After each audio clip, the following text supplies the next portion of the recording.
Aujourd'hui, c'est le 3e jour des Slichot. C'est un jour particulier.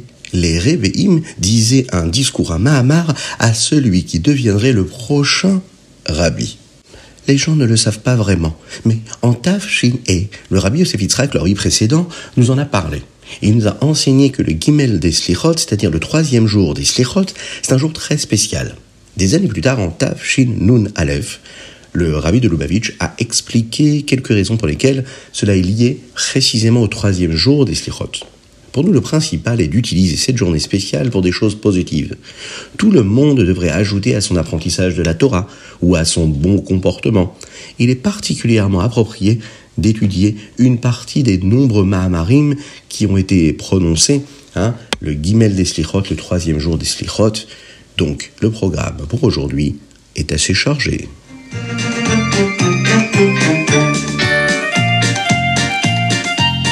Boker Tov Lekulam, bonjour à toutes et à tous, je suis infiniment heureux de vous retrouver en ce Chaf Vav Elul 5783, 26 Elul, et aujourd'hui, dans cette Shnatakel, 5783, c'est-à-dire que nous sommes dans cette année du rassemblement. Mashiach arrive, est-ce qu'on est prêt à l'accueillir? Aujourd'hui, nous souhaitons un très grand Mazal Tov à Chana Shem Tov, qui célèbre sa Bat Mitzvah, un grand Mazal Tov. Aujourd'hui, nous avons également une dédicace qui nous est offerte de la part de la famille El Gressi, pour le mérite de tous les enfants qui suivent le Chitat du jour, en l'honneur de l'anniversaire de leur fille.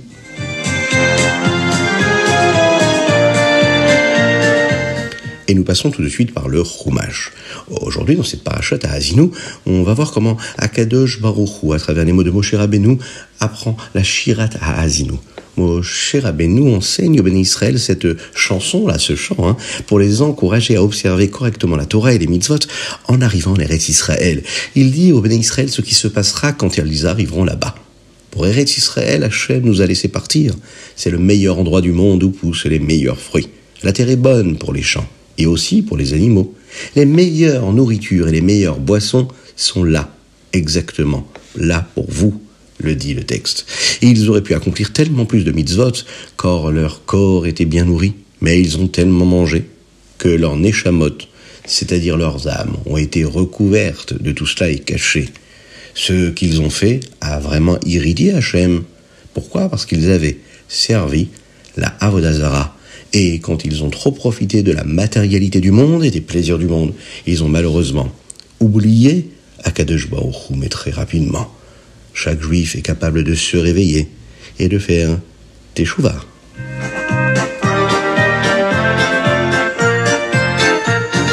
Et nous passons au Teilim du jour. Aujourd'hui, nous sommes le Chaf Vav. Donc, on est dans la deuxième moitié du Teilim 119 Kouftet.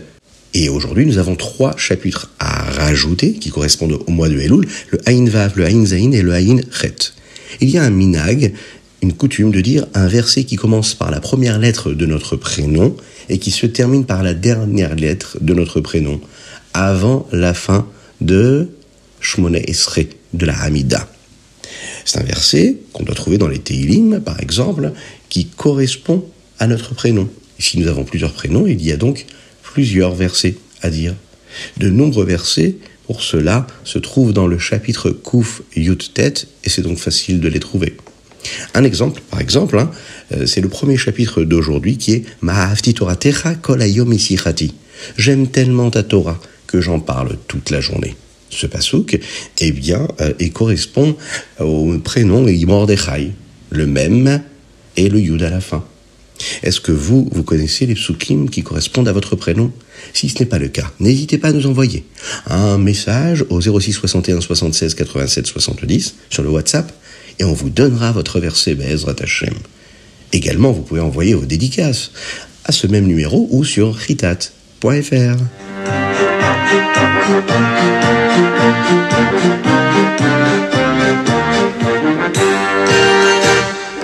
Est-ce que vous avez pensé à mettre la tzedaka aujourd'hui? Alors si ça n'a pas encore été fait, c'est le moment, parce qu'une petite pièce dans la tzedaka, et bien par cela, Mashiach arrivera. Dans le Tanya du jour, le Rabbi Shlomo Zalman termine cette lettre-là qui nous dit combien la tzedaka accomplit des choses incroyables. La lettre a commencé par un verset de Teilim, et aujourd'hui nous allons finir d'apprendre ce que cela signifie selon la pensée juive. Lechol tichlach etiketz rechava mitzvatecha meod. Pour tout ce que nous faisons, il y a une fin. Mais la mitzvah d'Hachem, elle n'a pas de fin, elle est très grande. La pensée juive explique que le mot tichla, objectif, peut aussi signifier klot, vouloir. Que la neshama veut être avec Akadosh Baruch Hu, comme elle le ressent dans le Gan Eden pourtant. Tous ces sentiments a priori ont une fin.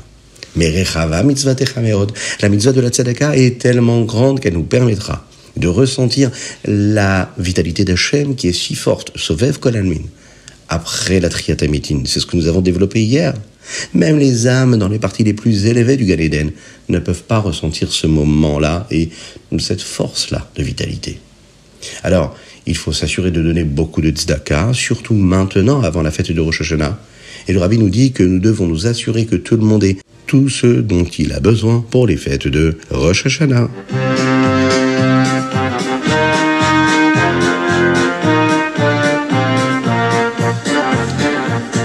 Et nous passons tout de suite au Hayom Yom. Aujourd'hui, nous sommes le 26 Elul. Alors, dans la Torah, nous comparons très souvent notre corps, la Nefesh Bahamit, l'âme animale, à justement un animal. Nous apprenons beaucoup de choses dans la Avodat Hashem sur la manière de traiter notre corps à partir de la façon dont nous traitons un animal réel. Dans le Hayom Yom d'aujourd'hui, nous apprenons quelque chose qui nous permettra de voir cela. Dans notre Avodat Hashem, qu'il y a à accomplir, et il suffit de regarder le caractère d'un animal. Même un animal qui est cachère a en lui du sang qui, lui, est non cachère. Il n'a pas le droit d'être consommé avant que nous fassions ce que nous appelons la melicha, le salage. Une fois que nous avons fait la shrita, il faut saler la viande.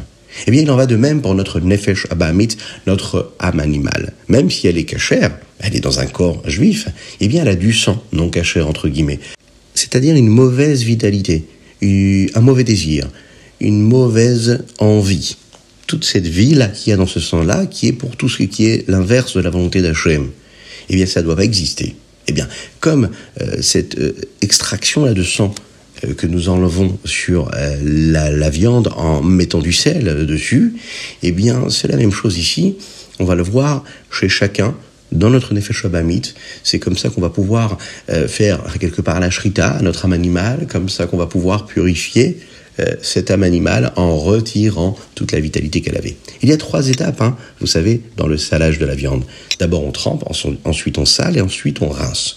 Le trempage de notre Nefesh Bahamit, de notre âme animale, dans la chassidoute, eh bien, quand on apprend beaucoup de chassidoute, on est submergé de chassidoute, eh bien, on a vraiment envie que d'une chose, c'est d'être et de vivre comme la chassidoute. Ensuite, nous avons ce que nous appelons le salage. Le salage, c'est la yichidoute. Comme nous l'avons appris dans un autre Hayom Yom, c'est le moment où un chassid découvre comment il est censé se connecter à Dieu. Et ensuite, il va agir en conséquence, puisqu'il est en entrevue privée avec le rabbi lui dit ce qu'il a à faire. Et la 3e étape, c'est donc le rinçage. Et c'est quoi? C'est les nigunim. Un juif, il doit chanter des nigunim. C'est la dernière étape qui fait que la Nefesh Bahamit, l'âme animale et le corps, deviennent un endroit où la Neshama peut briller et elle se rince de tout ce qu'il peut y avoir de négatif et elle s'élève pour se rapprocher d'Hachem.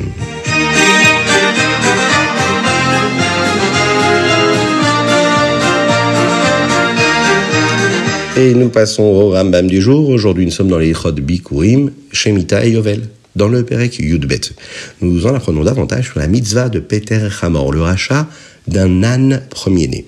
Nous ne sommes pas autorisés à simplement donner l'âne à un Kohen. Nous devons l'échanger contre un mouton ou de l'argent et donner ça à un Kohen. Maintenant, nous allons commencer à apprendre les lois de la Shemitah. Dans le premier chapitre, Perek Aleph, on nous apprend que nous ne sommes pas autorisés à faire quelque travail que ce soit qui favorise la croissance des choses pendant la Shemitah. Dans le chapitre bête, le 2e chapitre, nous devons même veiller à ne pas faire tout ce qui paraît comme si nous sommes en train de travailler dans nos champs pendant la Shemitah.